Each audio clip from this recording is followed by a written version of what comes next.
Subject के एक chapter को रिवाइज करने में जब इतने घंटे लगाओगे तो बाकी के चैप्टर्स कब करोगे और बाकी के सब्जेक्ट्स को कब रिवाइज करोगे।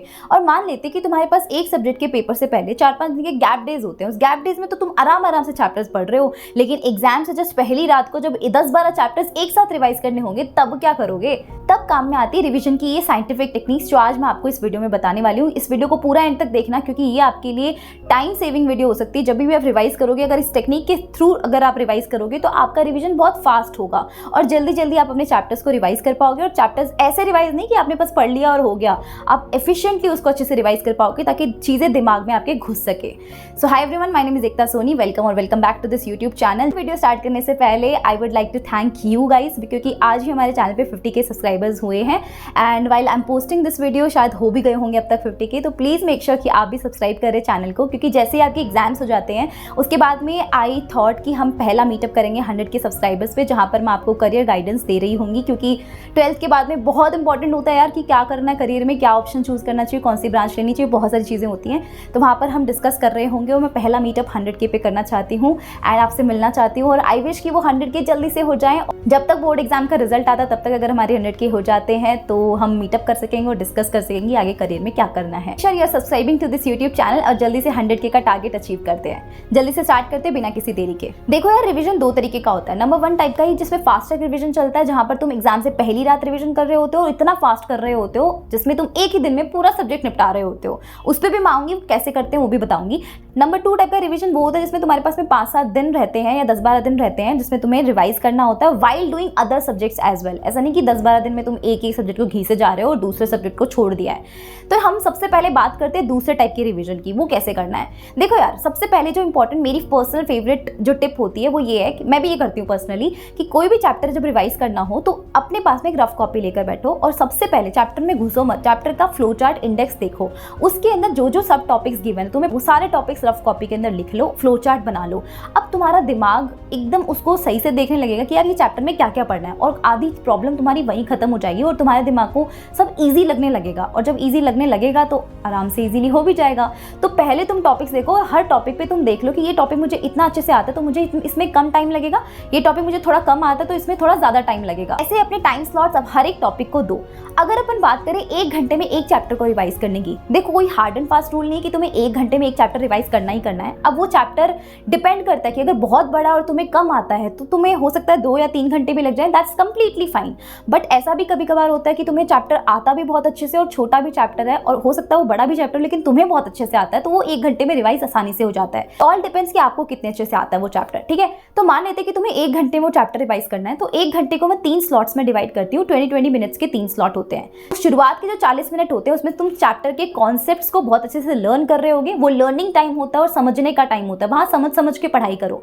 और इस ड्यूरेशन में फोकस बहुत ज्यादा इंपॉर्टेंट है। जब तक तुम्हारा किसी चीज में इंटरेस्ट और फोकस नहीं बनेगा वहां पर स्पीड कभी भी नहीं आएगी, ये आप हमेशा मानकर चलिए। टीवी देखना है, तुम्हें कुछ और भी काम करना है तो कितना फास्टली तुम कर लेते हो, कोई तुम्हारी हॉबी होती है उसको कितना फास्टली कर लेते हो, क्योंकि वहां इंटरेस्ट है, यहाँ इंटरेस्ट नहीं है। तो यहाँ इंटरेस्ट बनाना पड़ेगा क्योंकि अब जरूरत है हमें ये करने की, ठीक है। एग्जाम पास आ गए हैं तो शुरुआत के 40 मिनट में हम इन्वेस्ट कर रहे होंगे हमारे कॉन्सेप्ट्स को, हमारे डेफिनेशंस को, इंपॉर्टेंट डायग्राम्स को अच्छे से मेमोराइज करने का, लर्न करने का, जिसके अंदर तुम्हारे पास कोई डिस्ट्रैक्शन नहीं होना चाहिए। Mind my words, please distraction अपने पास मत रखना इस टाइम के अंदर। अपने फोन से तो अगर तुम्हें ज्यादा डिस्ट्रैक्शन है तो फोन को उठाओ, अपने घर में किसी गार्जियन को या मम्मी पापा को दे के आ जाओ। फोन अपने पास बिल्कुल भी मत रखो। या फिर तुम्हारा कोई भी और डिस्ट्रैक्शन हो सकता है टीवी देखना तुम्हें बहुत पसंद हो तो टीवी से कोसों मील दूर बैठो और चुपचाप जाके एकांत में पढ़ाई करो, शांति के अंदर, ठीक है। ये तुम्हें 40 मिनट के अंदर करना है। इतना फोकस से पढ़ाई करोगे वो चैप्टर का 60-70% या 80% तो तुम्हारा हो ही जाएगा। और जो ये लास्ट का 20 मिनट्स का स्लॉट होता है इसमें तुम रिवाइज करोगे कि पिछले 40 मिनट में तुमने क्या क्या किया है और तुम्हारा थोड़ा बहुत जो 40 मिनट में बच गया था करना वो तुम लास्ट के 20 मिनट में कर लोगे। इस तरीके से तुम्हारा एक चैप्टर ऐसे तुम कर रहे होगे।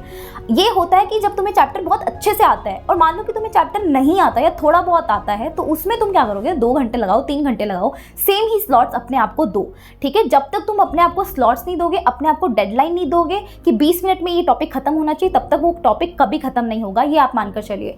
डेडलाइन जब आपको मिल जाती है तो आपका काम आसानी से हो जाता है। जैसे कि मैं आपको अगर एग्जाम्पल बताऊं कि आपके घर में अभी मैं बोलूँ 1 घंटे बाद मेहमान आएंगे, आपके घर में बहुत गंदगी हो रखी है, तो आप अभी साफ करना शुरू करेंगे अपने घर को, क्योंकि आपको पता है आपको 1 घंटा लग ही जाएगा। तो आप तुरंत फटाफट क्लीन करने की कोशिश करेंगे ताकि मेहमान के आने से पहले आपका घर साफ हो जाए, राइट। यहाँ पर मैंने डेडलाइन दे दी 1 घंटे की। अगर मैं यही बोलती कि मेहमान कल आएंगे तो आपके पास टाइम रहता और आपको पता था कि मेरे पास टाइम है तो मैं आराम से साफ कर लूंगा अपने घर को, राइट। तो आप धीरे धीरे उस काम को करेंगे, आप 1 दिन लगा के साफ करेंगे घर को। तो वही चीज आपकी पढ़ाई पे भी लागू होती है। आप अपने आप को टारगेट्स देते हैं तो वो काम फटाफट हो जाता है। तो start targets to you, right. 20-20 minutes के स्लॉट्स लो और काम करना शुरू करो। नंबर 2 जो सबसे इंपॉर्टेंट होता है 80-20 रूल। अब ये 80-20 रूल सिर्फ पढ़ाई में नहीं, हमारी जिंदगी में हर जगह लागू होता है। 20% चीज जो होती है वो हमें 80% रिजल्ट लाके देती है। पढ़ाई में कहाँ लागू होता है? 20% सिलेबस आपको 80% रिजल्ट लाके देगा। अब 20% सिलेबस क्या है इसको जानना हमें बहुत इंपॉर्टेंट है, और ये 20% सिलेबस आपको बताते हैं आपके प्रीवियस ईयर क्वेश्चंस। एंड अगर आपने पूरे साल भर अपने टीचर्स की क्लासेस अच्छे से ली हैं तो आपके टीचर्स ने जरूर बताया होगा कि ये इंपॉर्टेंट चीजें हैं। इवन मैं भी अपने टेलीग्राम चैनल पे बताती रहती हूँ कि ये इंपॉर्टेंट डायग्राम्स है, ये इंपॉर्टेंट नेमिंग रिएक्शंस है, पीडीएफ शेयर करती हूँ। तो अब प्रीवियस ईयर पेपर्स लगाने का ज्यादा टाइम तो है नहीं तुम्हारे पास कि तुम टाइमर लगा के बैठोगे और प्रीवियस ईयर पेपर लगाने शुरू करोगे। पर तुम्हारा टाइम सेव करने के लिए जब तुम्हारे पास गैप डेज हो तो एटलीस्ट 2 प्रीवियस ईयर पेपर जरूर लगाओ। प्रीवियस ईयर पेपर को बैठकर टाइमर के साथ लगाने का अब टाइम नहीं बचा हुआ है, तो अब तुम सिर्फ उसको रीड करो कि ये कॉन्सेप्ट्स हैं जहां से क्वेश्चंस हर साल आ रहे होते हैं, तो वो कॉन्सेप्ट हमेशा आपके रिपीट होते हैं। ये होता है 80-20 रूल, और इसको थोड़ा सीरियसली लो और आपको बहुत ज्यादा हेल्प मिलेगी, ट्रस्ट में। एक और चीज जो मैंने आपको बताई कि अपने आप को टारगेट देते हुए पढ़ाई करो। टारगेट मिलेगा तो पढ़ाई बहुत आसानी से और बहुत जल्दी हो पाएगी। आपको पता है कि कल पेपर है तो आप आज 1 दिन में पूरा सिलेबस रिवाइज कर रहे होंगे। वो कैसे करना होता है अब मैं बताती हूँ आपको। अब एग्जाम से पहली रात अगर तुम्हें बहुत सारे चैप्टर एक साथ रिवाइज करने होंगे तो यहाँ पर सिर्फ तुम्हें इंपॉर्टेंट पॉइंटर्स पे ध्यान देना होगा। ऐसा नहीं कि तुम लाइन टू लाइन चीजों को रीड कर रहे हो, वहां पर इतना टाइम नहीं है। तो इंपॉर्टेंट पॉइंटर्स के लिए इंपॉर्टेंट पीडीएफ को आप डाउनलोड कर सकते हो। मैंने अपने टेलीग्राम पर भी भेज दिया कि ऑर्गेनिक की सारी रिएक्शंस, इंपॉर्टेंट रिएक्शंस का पीडीएफ बना दिया है। सारे बायोलॉजी के इंपॉर्टेंट डायग्राम्स का पीडीएफ बना के ऑलरेडी भेज दे, तो उनको तुम्हें देखना होता है। तो मैं जो मेजर जो चीजें होती है वो 20% सिलेबस जो होता है उस पर ज्यादा फोकस करना होता है। लेट्स सपोज फिजिक्स के बहुत सारे चैप्टर्स रिवाइज करने, तो वहां पर मेजर चीजें क्या हो सकती है? डेफिनेशंस, डेरिवेशंस, उनके डायग्राम्स एंड साथ में तुम्हारे फॉर्मूलाज, राइट। इनको तुम फटाफट देखते जाओ और अपना एग्जाम देकर आओ। तो ऐसे तुम 1 घंटे के अंदर चैप्टर्स को रिवाइज करोगे तो बहुत सारा सिलेबस होता है, तो सारा का सारा एक बार आप गो थ्रू कर लो तो बेटर रहता है एग्जाम से पहले।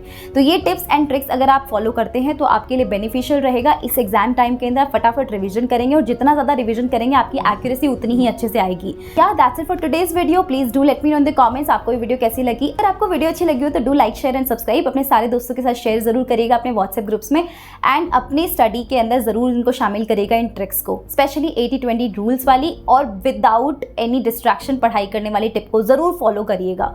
आपका सिलेबस बहुत फास्ट रिवाइज होगा और धीरे धीरे ग्रेजुअली होगा, एक साथ नहीं होगा। I will see you next time. Bye bye. I wish you all the best.